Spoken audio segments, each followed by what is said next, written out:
आदेश आदेश। जय गुरु गोरक्षनाथ। जितने भी भक्तजन हमारे साथ जुड़े हैं सभी का गुरु गोरखनाथ जी भला करें। और आज मैं आपको बताने वाला हूं कि गुरु शिष्य परंपरा में गुरु शिष्य को क्या देता है और गुरु और शिष्य का क्या कर्तव्य होता है, किस प्रकार साधना क्षेत्र में शिष्य आगे बढ़ सकता है। सबसे पहले तो ये बात है कि कभी भी गुरु दीक्षा आप फोन पर किसी से भी ना लें, चाहे कोई भी। फोनों पे आप गुरु दीक्षा ले लेते हो, आप उस आदमी को जानते भी नहीं हो, आपने उसको देखा भी नहीं है। फ़ोनों पे पैसे भेज दोगे, फ़ोनों पे सारे काम हो जाओगे और फिर आप भटकते फिरते रहोगे क्यों उसके बाद नंबर बंद आ जाते हैं या फिर वो आदमी आपका फ़ोन ही नहीं उठाता। जो आदमी छुप के जो आपको अपना एड्रेस ही नहीं बताता कि मैं कहाँ रहता हूँ, तो आप समझ लो आपके साथ फ्रॉड हो रहा है।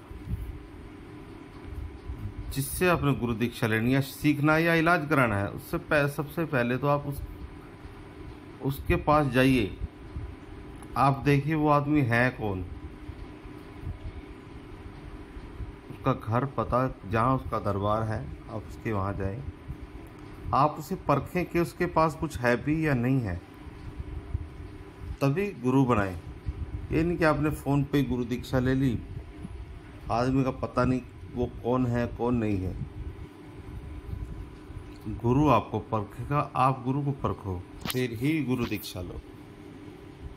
और कुछ लोगों की ये भी बात है, वो गुरु के पास आ जाते हैं, गुरु से सीखना शुरू हो जाता है, गुरु की थोड़ी कृपा हो जाती है, गुरु को सिखा भी देता है, फिर वो हवा में उड़ना शुरू कर देते हैं कि हाँ बस अब मैं गुरु बन गया हूँ। फिर वो क्या करते हैं, गुरु से विमुख होकर चले जाते हैं। फिर वो किसी को श्रेय देना शुरू कर देते हैं कि मुझे तो यहाँ से शक्ति प्राप्त होगी, मुझे तो ये आ गया वो आ गया।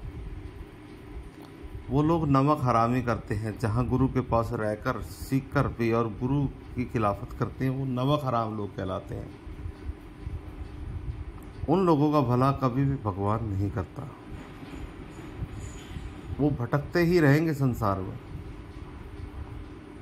तो पानी पिए छान कर गुरु बनाइए जान कर। सबसे पहले तो गुरु को समझो, देखो, जाओ भाई गुरु है कैसा, उसका स्वभाव कैसा है, उनके पास कोई शक्तियां हैं भी या नहीं है। अगर गुरु के पास कोई शक्ति नहीं हुई या फ़ोन पे ही यूट्यूब पे वो बोल रहा है, कुछ भी बातें मार रहा है और आपने उसको देखा ही नहीं, फ़ोन पे ही गुरु दीक्षा ले ली, पैसे ही फ़ोन पे भेज दिए, दक्षिणा भेज दी, फिर वो आपके काम नहीं करेगा, क्योंकि उसने लीला ही ऐसी रच रखी है। आप गुरु के पास जाओ, गुरु को देखो, समझो, सामने जाओ उसके, फिर गुरु दीक्षा ग्रहण, क्योंकि गुरु दीक्षा सामने बैठकर ही दी जाती है और शक्ति ट्रांसफ़र भी सामने बैठकर ही दी जाती है। ये नहीं कि फ़ोनों पे ही शक्ति ट्रांसफ़र दे दी और चली गई, ऐसा नहीं है। अगर आपको सिद्धि पे ट्रांसफ़र चाहिए तो भी गुरु के सम्मुख बैठना ही पड़ेगा, तब गुरु शक्ति ट्रांसफ़र देगा। और जब एक बार गुरु बना लो तो उस पर मन टिका कर चलना चाहिए इंसान को, क्योंकि मानो तो पत्थर में भगवान है, नहीं तो कहीं भी किसी को कोई दिखाई नहीं देता। हमारी अंतरात्मा, हमारा विश्वास ही पत्थर में भी भगवान को पैदा कर देता है।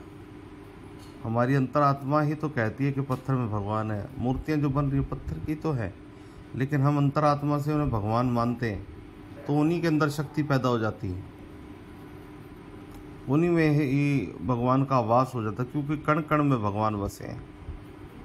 तो सच्चे मन विश्वास से अगर जो भी काम करोगे, भगवान जरूर सुनेगा। पत्थर में भी भगवान की शक्ति पैदा हो जाती है, तो भगवान कण कण में वास करते हैं। इसलिए सभी को मैं